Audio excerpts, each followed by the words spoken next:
28th of July, welcome to number of the day, which is 120, Francis Hood. And here's a sentence I thought I would never say. 120 British millionaires want to be taxed more. Yes, they are telling the new Prime Minister, Andy Burnham, tax us more because we can afford it.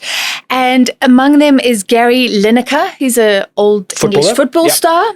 He's worth £30 million. Richard Curtis, who made Notting Hill and Love Actually, he's among these millionaires saying, tax us more. And the reason is because, remember, in the UK, there's been a push for years, and it relates to South Africa as well, to try and bring some form of equality. And it used to be about schooling would give people this incredible advantage. So they started saying universities had quotas. You couldn't only take from public schools, but you had to take from public and non-public schools. It's different in the UK.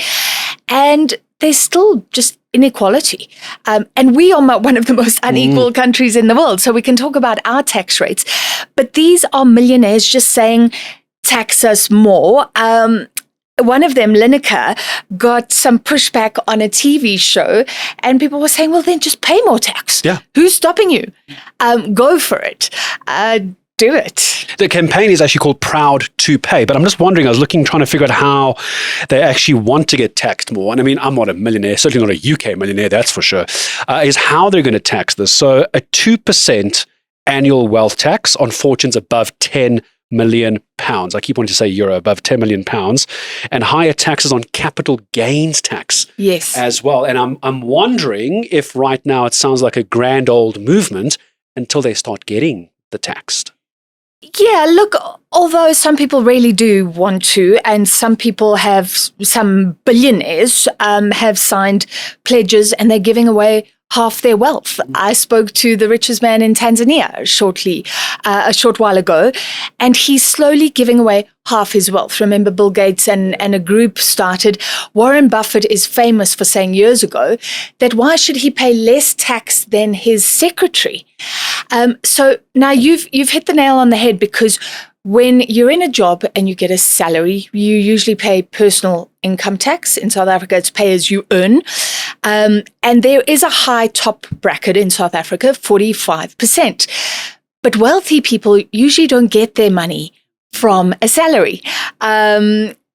There's somebody famous for saying, pay me R1, but give me shares. And then they get their money through the shares. Either those shares growing, and then when you sell them, it's capital gains tax.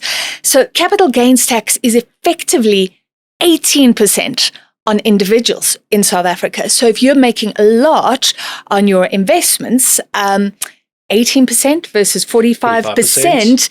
So you're in a much better position than somebody just earning, right? But now the caveat is, and this has been South Africa's problem as well, you can push capital gains tax up, but then people say, but then you are discouraging people taking a risk, because some people put all their money in a new business, say, or all their money in a risky investment, but some of those risky investments pay off and they create jobs. So should you discourage that? And should you send more wealth away? And it's always this conundrum for government and policymakers. And policymakers in the UK could be in for a big payday here as well, because if you look at some of the maths, if these 120 British millionaires were to get taxed, basically the number comes down to £50 billion a year for public services and to reduce inequality if they all go according to this little pledge of theirs. So it's a big injection for the UK. But to your point, in South Africa, imagine what you could do with that if all the millionaires here were willing to give up more taxes. Yeah, and this has been a debate since the dawn of democracy, right? Because some people believe there should be a wealth tax. That's still a debate, mainly on white people. And make no mistake that people are complaining about BEE now. There were concerted efforts to make white-owned managed companies do well. Vodacom, MTN launched from Telkom just before the changeover.